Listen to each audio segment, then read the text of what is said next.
Sa isang liblib na baryo na napapalibutan ng malalawak na palayan at masukal na kakahuyan, naninirahan ang isang lalaking kilala sa pangalang Berting. Siya ay isang magsasaka na kilala sa pagiging masipag at matiyaga, ngunit may isang kapansanan na matagal nang pabigat sa kanyang buhay, ang kanyang pilay na kaliwang paa. Hindi siya ipinanganak na pilay. Noong kabataan niya, si Berting ay isa sa pinakamabilis tumakbo sa kanilang baryo.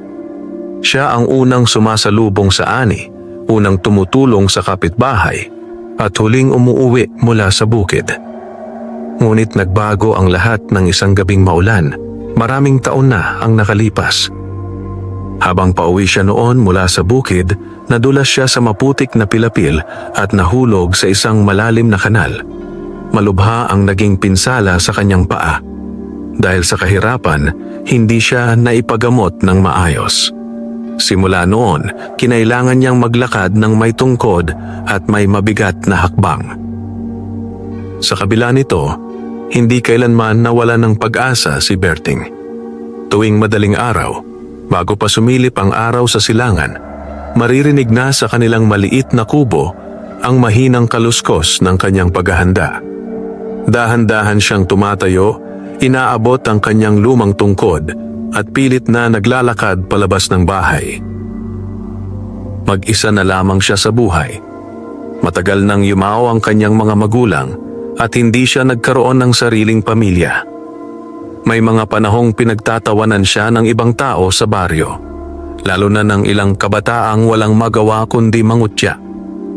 Pilay na nga nagbubukid pa. Minsan ay narinig niyang bulong ng isa. Ngunit sanay na si Berting. Sa halip na magalit, mas pinili niyang ituon ang kanyang lakas sa lupa. Para sa kanya, ang bukid ang kanyang kaibigan. Hindi siya hinuhusgahan nito, hindi siya minamaliit. Isang hapon, habang papalubog ang araw at ginagapangan ng ginintuang liwanag ang kanyang munting sakahan, napaupo si Berting sa gilid ng pilapil. Hapong-hapo ang kanyang katawan. Masakit na naman ang kanyang paa. Pinisil niya ito at napapikit. Kung sana, kahit isang araw lang, makalakad akong maayos. Mahina niyang bulong sa hangin. Tahimik ang paligid. Tanging huni ng kuliglig at banayad na ihip ng hangin ang sumagot sa kanyang dasal. Hindi niya alam, may nakarinig. Sa di kalayuan, sa ilalim ng isang matandang puno ng balete na matagal nang iniiwasan ng mga taga-baryo, may isang pares ng mumunting matang nagmamasid sa kanya. Mapupula ang mga iyon. At sa gabing iyon, habang pauwi si Berting na hirap sa paglakad, nagsimula ang isang kababalaghang hindi niya kailanman inakala. Pagdating niya sa kanyang kubo, agad siyang humiga sa papag. Halos hindi na niya kayang igalaw ang kanyang paa sa sobrang pagod. Kumain siya ng kaunting kanin at tuyo sa kapinatayang ilaw. Unti-unting nilamon ng katahimikan ng gabi. Ngunit pagsapit ng hating gabi, may isang kakaibang pangyayari. May marahang katok sa kanyang bintana. Isang beses, 2 beses, 3 beses. Dahan-dahang namulat ang mga mata ni Berting. Akala niya noong una ay guni-guni lamang. Ngunit nang muli niyang marinig ang mahina ngunit malinaw na katok, unti-unti siyang napabangon. Kinabahan siya. Walang karaniwang bumibisita sa kanya sa ganoong oras. Hinawakan niya ang kanyang tungkod at dahan-dahang lumapit sa bintana. May tao ba riyan? Mahina niyang tanong. Walang sumagot. Ngunit nang bahagya niyang binuksan ang bintana, nanlaki ang kanyang mga mata. Sa labas, nakatayo sa ibabaw ng lumang bangko, ay isang maliit na nilalang na hindi hihigit sa isang dangkal ang taas. Balat nito ay kulay pula. Suot nito ang munting pulang kamiseta at ang mga mata nito ay kumikislap sa dilim. Tahimik lamang itong nakatingin kay Berting.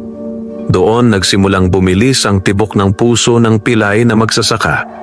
Hindi niya alam kung siya ba ay mananakbo o makikinig. Nanatiling nakapako si Berting sa kanyang kinatatayuan. Hindi siya agad nakapagsalita. Sa buong buhay niya sa baryo, marami na siyang narinig na kwento tungkol sa mga nilalang sa gubat, mga duwende, engkanto, at kung ano-ano pang hindi may paliwanag. Ngunit ito ang unang pagkakataon na may nakita siya sa sarili niyang mga mata. Ang maliit na nilalang sa labas ng bintana ay hindi gumagalaw. Tila hinihintay lamang ang kanyang magiging reaksyon. Mahigpit na napahawak si Berting sa kanyang tungkod. Nanginginig ang kanyang kamay, ngunit hindi dahil sa galit, kundi sa halo-halong takot at pagtataka. "Sino ka?" Paos niyang tanong. Saglit na natahimik ang paligid. Pagkatapos, sa isang boses na maliit ngunit malinaw, sumagot ang nilalang. "Ako ay kaibigan." Napakurap si Berting. Hindi niya inaasahan ang sagot. Mas lalo pa siyang naguluhan nang mapansin niyang hindi masama ang anyo ng nilalang. Bagkus, may kakaibang kabaitan sa kislap ng mga mata nitong mapula. Dahan-dahang napabuntong hininga si Berting. "Duwende ka ba?" tanong niya. Bahagyang tumango ang maliit na nilalang. "Oo, ngunit huwag kang matakot. Matagal na kitang pinagmamasdan." Lalong nanlaki ang mga mata ni Berting. "Pinagmamasdan?" "Oo," mahinahong sagot ng duwende. "Nakikita ko ang sipag mo at ang sakit na dinadala mo." Hindi agad nakapagsalita si Berting. May kung anong kumirot sa kanyang dibdib. Sa tagal ng panahon, ngayon lang may tila tunay na nakapansin sa kanyang paghihirap. Bakit ka narito?" mahina niyang tanong. Sandaling tumahimik ang pulang duwende bago ito dahan-dahang umupo sa bangko. "Narinig ko ang hiling mo kanina sa bukid," sabi nito, "at nais kitang tulungan." Parang biglang tumigil ang mundo ni Berting. Tulungan? Hindi niya alam kung matutuwa ba siya o lalo pang matatakot. "Paano mo ako matutulungan?" tanong niya. May pag-aalinlangan. Tumayo ang duwende. Pagkatapos, marahang itinaas nito ang maliit nitong kamay. "Ang paa mo, matagal nang naghihirap," sabi nito. "Kung papayag ka, maaari ko itong gamutin." Biglang bumilis ang tibok ng puso ni Berting. Maraming beses na siyang umasa. Maraming beses na rin siyang nabigo. Kaya ngayon, hindi niya agad mapaniwalaan ang naririnig. "Hindi na, siguro kaya," mahina niyang sabi. "Matagal na itong ganito." Ngunit hindi natinag ang duwende. "Hindi pa huli ang lahat," sagot nito. May kakaibang paninindigan sa boses ng maliit na nilalang. At sa hindi may paliwanag na dahilan, unti-unting nabawasan ang takot ni Berting. Napatingin siya sa kanyang pilay na paa. Pagod, masakit, at matagal nang pabigat sa kanyang buhay. Muli niyang tiningnan ang duwende. Kung totoo ang sinasabi mo," maingat niyang wika, "handa akong sumubok." Sa unang pagkakataon, bahagyang ngumiti ang pulang duwende. "Magtiwala ka lamang." Dahan-dahang pumasok ang duwende sa loob ng kubo sa pamamagitan ng bintana. Tahimik ang gabi. Tanging ang mahinang paghinga ni Berting at ang marahang paglapit ng munting nilalang ang maririnig. Lumapit ang duwende sa kanyang paa. Pagkatapos ay marahang ipinatong ang maliit nitong palad sa pilay na bahagi. Sa sandaling iyon, nakaramdam si Berting ng kakaibang init. Hindi ito masakit. Hindi rin nakakatakot. Isa itong banayad na init na tila unti-unting dumadaloy sa kanyang ugat. Napapikit siya. At sa kauna-unahang pagkakataon matapos ang maraming taon, may kakaibang pag-asa na muling sumibol sa puso ng pilay na magsasaka. Nanatiling nakapikit si Berting habang nakapatong ang maliit na palad ng pulang duwende sa kanyang pilay na paa. Unti-unting lumalalim ang kakaibang init na kanyang nararamdaman. Parang may marahang agos na dumadaloy mula sa talampakan paakyat sa kanyang tuhod. Banayad, ngunit buhay na buhay. Hindi ito ang karaniwang kirot na matagal na niyang kinagisnan. Ito ay kakaiba. Tila may muling gumigising sa matagal nang nanahimik na bahagi ng kanyang katawan. Napasinghap siya. Anong ginagawa mo? Mahina niyang tanong. Hindi pa rin namumulat. Mahinahon ang sagot ng duwende. Pinapawi ko ang lumang sakit, ngunit kailangan mo ng lakas ng loob. Napakapit si Berting sa gilid ng kanyang papag. Habang tumatagal, pakiramdam niya ay may kung anong humihila at nag-aayos sa loob ng kanyang paa. May sandaling bahagyang kumirot, dahilan upang mapangiwi siya, ngunit agad din itong napalitan ng mas malambot na init. Lumipas ang ilang sandali na tila napakahaba. Pagkaraan, marahang inalis ng duwende ang kanyang kamay. Subukan mong igalaw, sabi nito. Dahan-dahang namulat ang mga mata ni Berting. May halong kaba at pag-asa ang kanyang mukha. Unti-unti niyang iniangat ang kanyang pilay na paa. Ang paa na matagal na niyang halos hindi magamit ng maayos. Saglit siyang natigilan. Hindi tulad ng dati. May kakaibang gaan. Dahan-dahan niyang iniikot ang kanyang bukong-bukong. Pagkatapos ay marahang itinukod ang paa sa sahig. Nanlaki ang kanyang mga mata. Hindi gaanong masakit, halos pabulong niyang sabi. Tahimik lamang na nakamasid ang pulang duwende. Ngunit hindi pa tapos. Huminga ng malalim si Berting at sa unang pagkakataon matapos ang maraming taon, sinubukan niyang tumayo nang hindi agad umaasa sa tungkod. Bahagya siyang nanginig. Ngunit nakatayo siya. Nakatayo. Napaatras siya ng isang maliit na hakbang at hindi siya bumagsak. Napahawak siya sa kanyang dibdib habang bumibilis ang tibok ng kanyang puso. Totoo ba ito? Bulong niya. May kakaibang kislap ang kanyang mga mata. Halo ng tuwa, gulat at halos hindi makapaniwala. Ngunit bago pa siya tuluyang magdiwang, nagsalita muli ang duwende.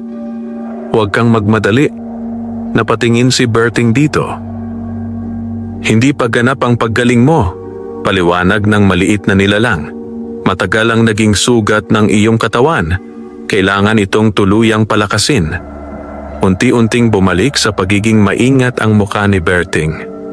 May kailangan ba akong gawin? Tanong niya. Tumango ang duwende. Oo. Ngunit kailangan mo munang magpahinga ngayong gabi. Bukas, may ipapagawa ako sa iyo. Napakunot ang noo ni Berting. Sa kabila ng kanyang pananabik, may bahagyang kaba na muling sumingit sa kanyang dibdib. Anong ipapagawa mo? Tanong niya. Saglit na tumahimik ang pulang duwende. Pagkatapos ay tumingala ito sa kanya at sa mga matang mapula ay may bakas ng seryosong babala. Isang bagay na susubok sa iyong kabutihan. Natahimik si Berting. Hindi niya lubos maintindihan ang ibig sabihin nito, ngunit may kung anong bumigat sa kanyang pakiramdam. Sa labas ng kubo, lalo pang lumalim ang gabi. At habang unti-unting bumabalot ang katahimikan sa paligid, hindi pa alam ni Berting na ang kanyang paggaling ay simula pa lamang ng isang pagsubok na magbabago sa kanyang kapalaran. Madaling araw nang magising si Berting. Hindi tulad ng mga nakaraang umaga, hindi agad siya sinalubong ng matinding kirot sa kanyang pilay na paa. Sa halip may kakaibang gaan siyang naramdaman, parang nabawasan ang matagal na niyang pasan. Dahan-dahan siyang umupo sa papag at sinubukang igalaw ang paa. Mas maayos, mas magaan. Napatingin siya sa paligid ng kubo. Tahimik. Sandaling pumasok sa isip niya na baka panaginip lamang ang lahat. Ngunit nang igalaw niya muli ang kanyang paa at maramdaman ang pagbabago, napabuntong hininga siya. Totoo pala, bulong niya. Sa sandaling iyon, may marahang kaluskos sa may bintana. Hindi na siya nagulat. Dahan-dahan siyang lumingon. Naroon muli ang munting duwendeng kulay pula, nakaupo sa gilid ng bintana at tahimik na nakamasid sa kanya. Gising ka na pala, sabi nito sa mahinahong tinig. Bahagyang napangiti si Berting bagaman may bakas pa rin ng pagkamangha sa kanyang mukha. Oo, at parang mas maayos na ang pakiramdam ko. Tumango ang duwende. Bahagi pa lamang iyon, sagot nito. Kung nais mong tuluyang gumaling, kailangan mong harapin ang unang pagsubok. Unti-unting nawala ang ngiti sa labi ni Berting. Naalala niya ang sinabi ng duwende kagabi. Ang pagsubok. Ano ang kailangan kong gawin? Tanong niya, seryoso na ang boses.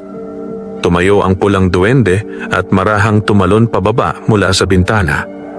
May isang matandang babae sa dulo ng baryo, paliwanag nito. Si Aling Sela. Matagal na siyang namumuhay mag-isa. Napakunot ang noo ni Berting. Kilalang kilala niya ang tinutukoy. Si Aling Sela ay madalas iniiwasan ng mga taga-baryo. May ilan pang nagsasabing mataray at mahirap lapitan ng matanda.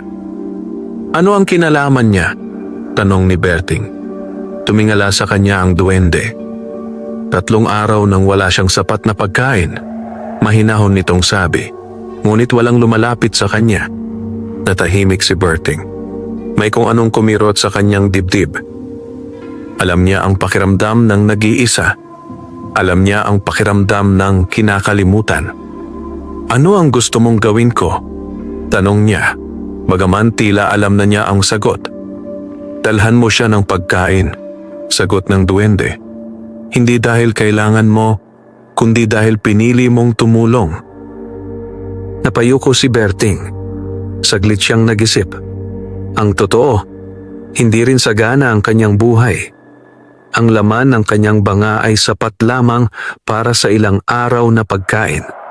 Ngunit habang iniisip niya ang matandang mag-isa at gutom, unti-unting lumambot ang kanyang loob. Muli niyang naalala ang mga panahong siya ang nangangailangan ng tulong, ngunit walang lumapit. Dahan-dahan siyang tumango. Sige, sabi niya, dadalan ko siya. Sa unang pagkakataon ng umagang iyon, tunay na ngumiti ang pulang duwende. Magandang pa siya, sabi nito. Tumalikod si Berting at nagpunta sa kanyang munting kusina. Kumuha siya ng kalahating bahagi ng kanyang natitirang bigas at ilang tuyong isda, halos kalahati ng kanyang baon sa mga susunod na araw. Hindi siya nagdalawang isip. Matapos maihanda ang pagkain, kinuha niya ang kanyang tungkod, ngunit saglit siyang natigilan. Unti-unti niyang sinubukang tumayo nang hindi agad umaasa rito. Bahagya siyang nakalakad. May kaunting pilay pa rin, ngunit mas matatag na. Napangiti siya ng bahagya. Paglabas niya ng kubo, maliwanag na ang umaga. Sa likuran niya, tahimik na nakamasid ang pulang duwende. At habang papunta si Berting sa dulo ng baryo, hindi niya alam na ang simpleng kabutihang gagawin niya ngayong araw ang magsisimulang tuluyang magbago sa kanyang kapalaran. Maagang maaga pa lamang ay tinahak na ni Berting ang makitid na daan papunta sa dulo ng baryo. Bitbit niya ang maliit na supot ng bigas at tuyong isda. Hindi ito mabigat sa kamay, ngunit ramdam niya ang bigat ng desisyon sa kanyang dibdib. Alam niyang kapag naubos ang kanyang pagkain, muli na naman siyang magtitipid sa mga susunod na araw. Ngunit hindi siya umatras. Habang naglalakad, napansin niya ang kakaibang gaan ng kanyang hakbang. May bahagya pa ring pilay, ngunit hindi na tulad ng dati na halos bawat hakbang ay may kasamang kirot. Paminsan-minsan ay napapatingin siya sa kanyang paa. Talagang may pagbabago. Bulong niya sa sarili. Nagpatuloy siya sa paglalakad hanggang sa marating niya ang pinakadulong bahagi ng baryo, ang lugar na bihira ng puntahan ng karamihan. Naroon ang bahay ni Aling Sela, isang lumang kubo na halos lamunin na ng mga damo at gumagapang na halaman. Ang bubong ay bahagyang lubog at ang bakuran ay tahimik na parabang matagal nang walang bisita. Saglit na huminto si Berting sa may bakod. Hindi dahil sa takot, kundi dahil sa lungkot na biglang bumalot sa kanyang dibdib. Parang nakikita niya ang sarili niya sa bahay na iyon, mag-isa, tahimik, at tila nakalimutan na ng mundo. Huminga siya ng malalim. Pagkatapos ay marahang lumapit sa pinto at kumatok. 1 beses, 2 beses, 3 beses. Matagal bago may sumagot. Mula sa loob ay narinig niya ang mahina at paos na boses ng matanda. Sino? Maingat na sumagot si Berting. Si Berting po. May dala lang po akong pagkain. Tahimik ang loob ng kubo. Sandaling inakala ni Berting na hindi siya pagbubuksan. Ngunit maya-maya, marahang bumukas ang pinto. Sumilip si Aling Sela. Payat na payat ang matanda. Halos nakadikit na sa balat ang kanyang mga pisngi at ang mga mata ay tila matagal nang kulang sa tulog at lakas. Napatingin siya sa supot na hawak ni Berting. Pagkatapos ay muli kay Berting. Para sa akin? Mahina niyang tanong. Tumango si Berting. Opo, naisip ko lang po na baka kailangan ninyo. Saglit na nangingilid ang mga mata ng matanda. Hindi siya agad nakapagsalita. Dahan-dahan niyang binuksan nang mas maluwang ang pinto. Pumasok ka, iho, mahina niyang sabi. Ngunit umiling si Berting. Hindi na po. Iiwan ko na lang ito sa inyo. Iniabot niya ang supot. Maingat itong tinanggap ni Aling Sela na tila takot na baka bigla itong mawala. Tahimik silang nagkatitigan sa loob ng ilang sandali. Pagkatapos ay mahina ngunit taos pusong nagsalita ang matanda. Maraming salamat, Berting. Matagal na mula nang may nagmalasakit sa akin. May kung anong uminit sa dibdib ni Berting. Bahagya siyang ngumiti. Wala pong anuman. Matapos iyon, dahan-dahan na siyang tumalikod at nagsimulang maglakad pabalik sa kanyang kubo. Hindi niya napansin. Sa lilim ng isang punong malapit sa bakuran, may isang maliit na pulang anyong tahimik na nakamasid.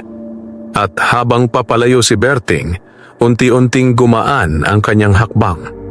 Mas magaan kaysa kaninang umaga. Mas magaan kaysa kahapon.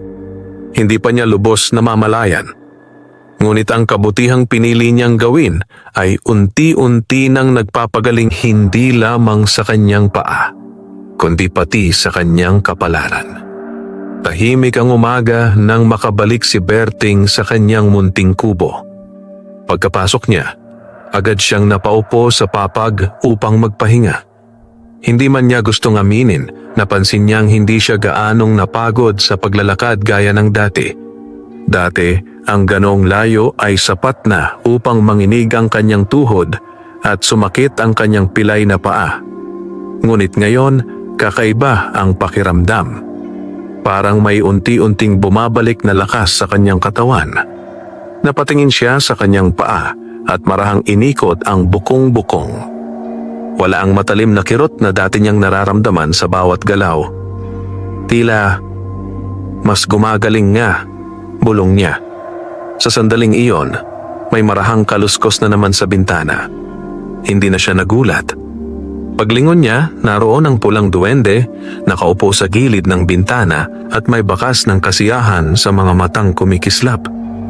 Natapos mo ang unang pagsubok, sabi nito. Napabuntong hininga si Berting. Kung iyon pala ang kailangan, sana noon ko pa ginawa. Mahinahon niyang tugon. Marahang tumalon pababa ang duwende at lumapit sa kanya. Hindi lahat ay handang magbahagi kapag kapos din, sabi nito. Pinili mo ang kabutihan kahit may kakulangan ka. Saglit na natahimik si Berting. Hindi siya sanay makarinig ng ganoong papuri. May susunod pa bang pagsubok? Tanong niya. Tumango ang duwende. Oo, ngunit bago iyon, subukan mong maglakad. Bahagyang kumabog ang dibdib ni Berting. Dahan-dahan siyang tumayo. Sa pagkakataong ito, hindi niya agad inabot ang tungkod. Huminga siya ng malalim. Isang hakbang. Sunod pang hakbang. Nanlaki ang kanyang mga mata. Mas matatag na ang kanyang paa. May bahagya pa ring pilay Ngunit hindi na iyon ang dating mabigat at masakit na hakbang. Para bang unti-unting binubura ang lumang pinsala. Napahawak siya sa kanyang dibdib. "Duwende, totoo nga ang ginagawa mo," halos pabulong niyang sabi. Ngumiti ng bahagya ang pulang nilalang. "Hindi lamang ako ang dahilan," sabi nito. "Ang kabutihan mo ang nagpapalakas sa bisa ng paggaling." Napayuko si Berting. Hindi niya inaasahan ang mga salitang yon. Sandaling tumahimik ang kubo. Pagkatapos ay muling nagsalita ang duwende, mas seryoso na ang tinig. "Ngunit Berting, ang susunod na pagsubok ay mas mahirap." Unti-unting nawala ang saya sa mukha ng magsasaka. "Ano ang kailangan kong gawin?" tanong niya. Tumingala ang duwende sa kanya. "May isang batang lalaki sa baryo na madalas inaapi ng iba," paliwanag nito. "Mahina siya at walang nagtatanggol." Bahagyang kumunot ang noo ni Berting. "Kilala ko yata ang tinutukoy mo." Tumango ang duwende. "Kung nais mong tuluyang gumaling, kailangan mong tumayo para sa kanya, kahit ikaw ay pagtawanan o kalabanin." Natahimik si Berting. Hindi niya kinatatakutan ang hirap sa bukid. Ngunit ang makialam sa gulo ng iba, iyon ang mas mabigat. Lalo na't alam niyang may mga taong hindi natutuwa sa kanya sa baryo. Tahimik siyang napatingin sa kanyang paa. Mas magaan na ito. Mas may pag-asa. Dahan-dahan siyang tumingala sa duwende. Sa kanyang mga mata ay unti-unting sumibol ang matibay na pasya. "Kung iyon ang kailangan, gagawin ko." At sa labas ng kanyang kubo, hindi niya alam na ang susunod na hakbang niya ay magdadala sa kanya sa isang pagsubok na hindi lamang lakas ng paa ang kakailanganin, kundi tibay ng puso. Kinabukasan, mas maaga kaysa karaniwan ang gising ni Berting. May kakaibang bigat sa kanyang dibdib, hindi dahil sa sakit ng paa, kundi dahil sa responsibilidad na kanyang tinanggap. Ang sinabi ng pulang duwende ay malinaw sa kanyang isipan. May batang kailangang ipagtanggol. Habang naghahanda siya ng kaunting almusal, hindi niya maiwasang mag-isip. Sino kaya ang batang tinutukoy? Ngunit sa kanyang puso, tila may kutob na siya. Sa baryo nila, iisa lamang ang batang kilalang laging pinagtatawanan at inaapi. Si Nilo. Payat, mahiyain, at halos walang kaibigan. Anak ito ng isang labanderang madalas wala sa bahay dahil sa trabaho. Madalas makita si Nilo na mag-isa sa gilid ng palaruan. Tahimik na nakaupo habang ang ibang bata ay naglalaro. At madalas din, inaasar. Pagkatapos kumain, dahan-dahang kinuha ni Berting ang kanyang tungkod. Ngunit saglit siyang napahinto. Unti-unti niyang sinubukang tumayo nang hindi ito ginagamit. Mas matatag na ang kanyang paa. May bahagyang pilay pa rin, ngunit kaya na niyang maglakad ng mas maayos kaysa dati. Napangiti siya ng bahagya. Paglabas niya ng kubo, maliwanag na ang araw. Tahimik ang baryo, ngunit mula sa malayo ay naririnig na ang maiingay na boses ng mga batang naglalaro. Doon siya nagtungo. Habang papalapit siya sa maliit na bakanting lote na ginagawang palaruan ng mga bata, unti-unti niyang narinig ang pamilyar na panunukso. "O Nilo, ang bagal mo! Wala ka talagang silbi!" Humigpit ang hawak ni Berting sa kanyang tungkod. Pagdating niya sa gilid ng palaruan, nakita niya ang eksena. Naroon si Nilo, nakayuko, habang napapalibutan ng tatlong mas matatandang bata. Hawak ng isa ang laruang kahoy ng bata, habang ang dalawa ay nagtatawanan. Tahimik lamang si Nilo. Hindi lumalaban. Hindi umiimik. May kung anong kumulo sa dibdib ni Berting. Naalala niya ang sarili. Ang mga panahong siya ang minamaliit. Ang mga panahong wala ring tumayo para sa kanya.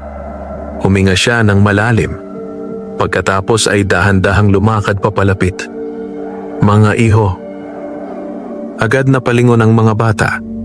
Nawala ang kanilang mga ngiti nang makita kung sino ang nagsalita. "Si Berting, bulong ng isa. May bahagyang pag-aatubili sa kanilang mga mukha, ngunit may halong pangungutya pa rin.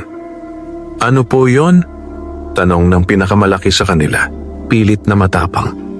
Tahimik na lumapit si Berting hanggang makatayo siya malapit kay Nilo. Isauli ninyo ang laruan ng bata, mahinahon niyang sabi. Nagkatinginan ng tatlong bata. Sandaling natahimik ang paligid. Pagkatapos ay ngumisi ang may hawak ng laruan. Bakit po? Ano bang pakialam ninyo? May bahagyang tensyon na bumalot sa hangin. Sa nakaraan, marahil ay umatras na si Berting. Ngunit ngayon, may bago nang tumitibok sa kanyang dibdib. Dahan-dahan siyang tumuwid. At sa unang pagkakataon matapos ang maraming taon, matatag ang kanyang tindig. Pakialam ko, sabi niya ng mahinahon ngunit matibay, dahil mali ang ginagawa ninyo. Saglit na natahimik ang mga bata. Marahil ay hindi nila inaasahan ang ganitong katapang na sagot mula sa pilay na magsasaka. Unti-unting nawala ang kanilang yabang. Maya-maya, inihagis ng isa ang laruan pabalik kay Nilo. Sige na nga, bulong nito. Isa-isa silang umatras hanggang sa tuluyan ng umalis. Tahimik ang palaruan. Dahan-dahang yumuko si Nilo upang pulutin ang kanyang laruan. Pagkatapos ay tumingala siya kay Berting. Nangingilid ang mga mata. Salamat po, mahina niyang sabi. May mainit na pakiramdam na dumaloy sa dibdib ni Berting. Bahagya siyang ngumiti. Mag-ingat ka palagi, iho. Tumango si Nilo. Habang papalayo si Berting, hindi niya napansin. Sa lilim ng puno sa di kalayuan, may isang maliit na pulang nilalang na tahimik na nakamasid. At sa bawat hakbang ng magsasaka, lalong nagiging matatag ang kanyang paglakad. Ang himala ay patuloy na kumikilos. Tahimik ang hapon nang makabalik si Berting sa kanyang kubo. Ngunit ang katahimikang iyon ay kakaiba. May pakiramdam siyang may nagbago. Hindi lamang sa kanyang paa, kundi sa paligid mismo ng kanyang buhay. Ang mga hakbang niya ay mas buo na ngayon, mas may kumpiyansa. Bahagya na lamang ang pilay at kung hindi tititigan, halos hindi na ito mapapansin. Pagkapasok niya sa kubo, agad siyang napaupo at marahang hinaplos ang kanyang paa. Salamat. Mahina niyang bulong. Hindi niya alam kung kanino. Hindi nagtagal. Dumating ang pamilyar na marahang kaluskos sa bintana. Paglingon niya, naroon muli ang pulang duwende. Ngunit sa pagkakataong ito, may kakaibang ningning sa paligid ng maliit na nilalang. Parang mas maliwanag ang kulay nito kaysa dati. Natupad mo ang ikalawang pagsubok, sabi nito. Bahagyang napangiti si Berting. Hindi naman iyon mahirap, tugon niya. Tama lang ang ginawa ko. Tahimik na tumingin sa kanya ang duwende. Iyan ang dahilan kung bakit ka gumagaling, sabi nito. Saglit na natahimik ang kubo. Pagkatapos ay marahang tumayo ang duwende at lumapit pa kay Berting. Sa unang pagkakataon, napansin ng magsasaka na tila mas malinaw na ang anyo nito. Ang pulang balat ay tila kumikinang at ang mga mata ay may lalim na hindi pangkaraniwan. May bahagyang kaba na muling sumingit sa dibdib ni Berting. Duwende! Maingat niyang tanong, sino ka ba talaga? Sandaling tumahimik ang maliit na nilalang. Pagkatapos ay nagsalita ito sa mas malalim at mas seryosong tinig. Ako ang tagapagbantay ng matandang balete sa gilid ng iyong bukid, sabi nito. Matagal na kitang pinagmamasdan, Berting. Nanlaki ang mga mata ng magsasaka. Tagapagbantay? Tumango ang duwende. Marami na akong nakitang dumaan sa lupang ito. Mga sakim, mga mapagmataas at mga taong inuuna ang sarili. Ngunit ikaw, bahagya itong tumigil. Iba ka. Hindi agad nakapagsalita si Berting. May kung anong bumigat sa kanyang dibdib, halo ng hiya at pagkamangha.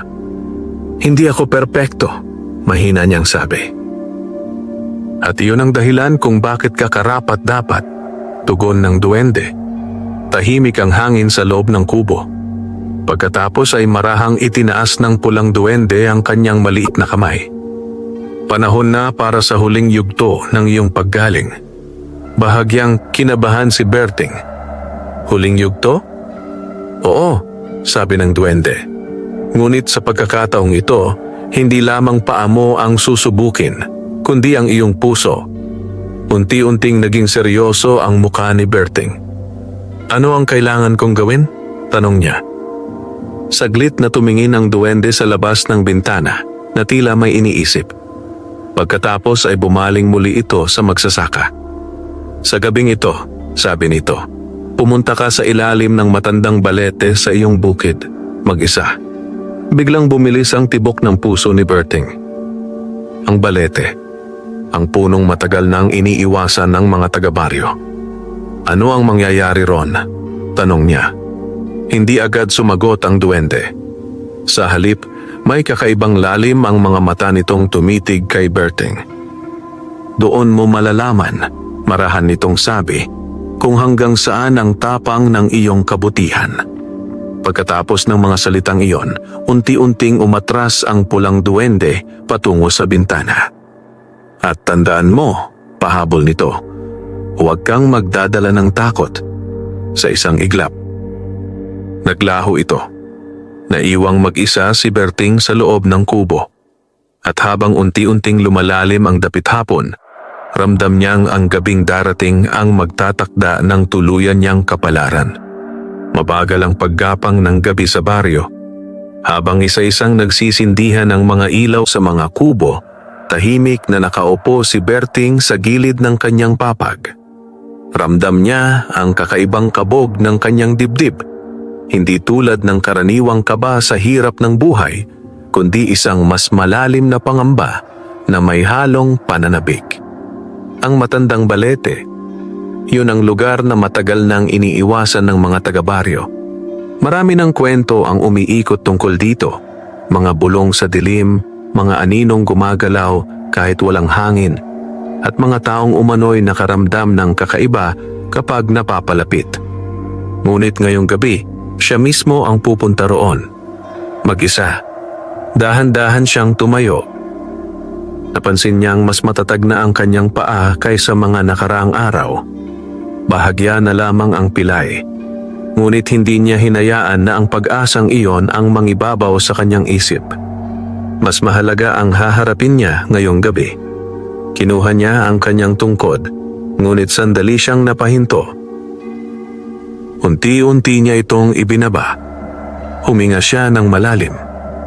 At kung kaya ko na, bulong niya. Pagkatapos, walang dalang tungkod, tahimik siyang lumabas ng kubo. Madilim na ang paligid. Ang buwan ay bahagyang natatakpan ng ulap, at ang hangin ay malamig at halos walang galaw. Habang naglalakad si Berting patungo sa kanyang bukid, ramdam niya ang kakaibang katahimikan na tila nakamasid sa bawat hakbang niya. Ngunit hindi siya umatras. Sa bawat hakbang, mas malinaw niyang nararamdaman ang pagbabago sa kanyang paa. Mas buo, mas matatag, hanggang sa marating niya ang gilid ng kanyang bukid. At doon, nakatayo ang matandang balete. Malaki, matayog, at tila buhay sa gitna ng dilim. Saglit na napatigil si Berting. May malamig na hangin na biglang dumaan sa kanyang batok. Ngunit naalala niya ang sinabi ng pulang duwende. Huwag kang magdadala ng takot. Huminga siya ng malalim at dahan-dahang lumapit sa puno. Habang papalapit siya, may kung anong kakaibang pakiramdam na bumabalot sa paligid. Parang mas lumalamig ang hangin, mas tumitindi ang katahimikan. Pagdating niya sa ilalim ng balete, tuluyan siyang huminto. Tahimik. Walang gumagalaw. Ngunit maya-maya, may marahang kaluskos sa itaas ng puno. Unti-unting bumilis ang tibok ng puso ni Berting. Hindi siya tumakbo. Hindi siya umatras. Sa halip, matatag siyang tumingala. Sa pagitan ng mga ugat at sanga ng balete, unti-unting lumitaw ang isang pamilyar na maliit na anyo. Ang pulang duwende. Ngunit sa pagkakataong ito, hindi na ito kasing liit ng dati. Unti-unti itong bumaba mula sa puno at habang lumalapit, tila mas lumalaki ang anyo nito. Hanggang sa umabot ito halos sa tuhod ni Berting. May kakaibang liwanag na bumabalot dito. Nanatiling kalmado si Berting, bagaman mabilis ang tibok ng kanyang puso. "Dumating ka," sabi ng duwende, mas malalim ang tinig kaysa dati. Tumango si Berting. "Oo, tulad ng sinabi mo." Tahimik silang nagkatitigan sa ilalim ng balete. Pagkatapos ay nagsalita ang duwende. "Hindi lahat ng tinutulungan ko ay umaabot sa bahaging ito." Bahagyang kumunot ang noo ni Berting. "Ano ang ibig mong sabihin?" Lumapit pa ang duwende. "Marami ang mabait kapag madali," sabi nito. "Ngunit kakaunti ang nananatiling mabuti kahit may takot." Huminga ng malalim si Berting. "Heto na ba ang huling pagsubok?" tanong niya. Saglit na tumahimik ang duwende. Pagkatapos ay marahan itong tumango. "Oo, Berting." Unti-unting umikot ang malamig na hangin sa paligid nila. "At ang susunod na mangyayari," sabi ng pulang nilalang, "ang magpapasya kung tuluyan kang gagaling." Tahimik ang gabi. At sa ilalim ng matandang balete, handa nang harapin ni Berting ang kanyang pinakamabigat na pagsubok. Sa ilalim ng matandang balete, nanatiling nakatayo si Berting. Tuwid ang likod, matatag ang titig, at handang harapin ang anumang susunod. Umiikot ang malamig na hangin sa paligid nila ng pulang duwende. Tahimik ang gabi, ngunit ramdam ni Berting na may kung anong malalim na puwersang nagmamasid sa kanya mula sa dilim ng kagubatan. "Berting," mahinahong wika ng duwende, "ang huling pagsubok mo ay hindi laban sa ibang nilalang, kundi laban sa sarili mong puso." Bahagyang kumunot ang noo ng magsasaka. "Ano ang kailangan kong gawin?" tanong niya. Itinaas ng duwende ang maliit nitong kamay. Sa isang iglap, nagbago ang paligid. Parang hinigop ng hangin ng katahimikan, at sa harapan ni Berting ay unti-unting nabuo ang isang malinaw na tanawin. Parang panaginip na gising ang kanyang diwa. Nakita niya ang sarili, mas bata, mas malakas, at naglalakad ng maayos. Nanlaki ang mga mata ni Berting. "Ano ito?" Mahinahon ang sagot ng duwende. "Isang maaaring mangyari." Sa tanawin, nakita ni Berting ang sarili niyang lubusang gumaling. Nakakapagtrabaho siya ng walang hirap, masagana ang ani, at may mga taong lumalapit sa kanya. Ngunit maya-maya, nagbago ang tagpo. Nakita niya ang isa pang bersyon ng sarili. Malakas nga ang katawan, ngunit malamig ang puso. Hindi na siya tumutulong. Hindi na siya lumilingon sa nangangailangan. Sarili na lamang ang iniisip. Unti-unting bumigat ang dibdib ni Berting. "Ano ang ibig mong ipakita?" mahina niyang tanong. Lumapit ang pulang duwende. "Kung tuluyan kang gagaling," sabi nito, "may kapangyarihan kang baguhin ang iyong buhay. Ngunit ang tanong, mananatili ka bang mabuti kapag wala ka ng hirap na dinadala?" Tahimik si Berting. Matagal siyang hindi nagsalita. Pinagmasdan niya ang dalawang anyo ng sarili niya, ang isang marunong lumingon sa kapwa at ang isang naging makasarili matapos gumaan ang buhay. Dahan-dahan siyang huminga. Pagkatapos ay nagsalita. "Kung gagaling man ako ng tuluyan, ayokong magbago ang puso ko." Tahimik ang duwende. Nagpatuloy si Berting, mas malinaw ang boses. "Alam ko ang pakiramdam ng minamaliit. Alam ko ang gutom. Alam ko ang pagiging mag-isa. Kung bibigyan man ako ng mas maayos na buhay, mas gusto kong gamitin iyon para tumulong sa iba." Sa sandaling iyon, unti-unting naglaho ang mga tanawin sa paligid. Bumalik ang malamig na gabi sa ilalim ng balete. Ngunit may nagbago. Ang pulang duwende ay bahagyang ngumiti, ang unang tunay at maluwag na ngiti nito. Napili mo ang tamang landas, Berting. Biglang may banayad na liwanag na bumalot sa paa ng magsasaka. Napasinghap siya. May mainit ngunit napakalambot na agos na dumaloy mula sa kanyang talampakan paakyat sa buong binti. Mas malakas, mas buo, mas buhay. Unti-unti siyang napaatras sa gulat. At ngayon, sabi ng duwende, tapos na ang iyong paggaling. Dahan-dahang sinubukan ni Berting ang kanyang paa. Isang hakbang. Sunod pa. Wala nang pilay. Wala nang kirot. Tuluyan na siyang nakalakad ng maayos. Nanlaki ang kanyang mga mata at napahawak siya sa kanyang dibdib. Gumaling na ako. Tahimik siyang napayuko, halos mangilid ang kanyang mga mata. Maraming salamat, mahina niyang sabi. Ngunit nang muli siyang tumingala, unti-unti nang naglalaho ang pulang duwende sa hangin. Hintay! Tawag ni Berting. Mahinang tinig ang huling narinig niya. Ipagpatuloy mo lamang ang kabutihan. At sa isang iglap, nawala ang duwende. Naiwan si Berting sa ilalim ng matandang balete, ngunit hindi na tulad ng dati. Mas matatag ang kanyang mga paa. Mas magaan ang kanyang dibdib. Mas maliwanag ang kanyang pag-asa. Mula noon, nagpatuloy si Berting sa pagtatrabaho sa bukid, ngunit hindi lamang para sa sarili. Tumutulong siya sa mga matatanda, nagbabahagi sa mga gutom, at tumatayo para sa mga inaapi. At sa tuwing daraan siya malapit sa matandang balete, palagi siyang napapangiti. Sapagkat alam niyang minsan, sa katahimikan ng gabi, isang mabuting duwendeng kulay pula ang nagbago sa kanyang kapalaran. Wakas.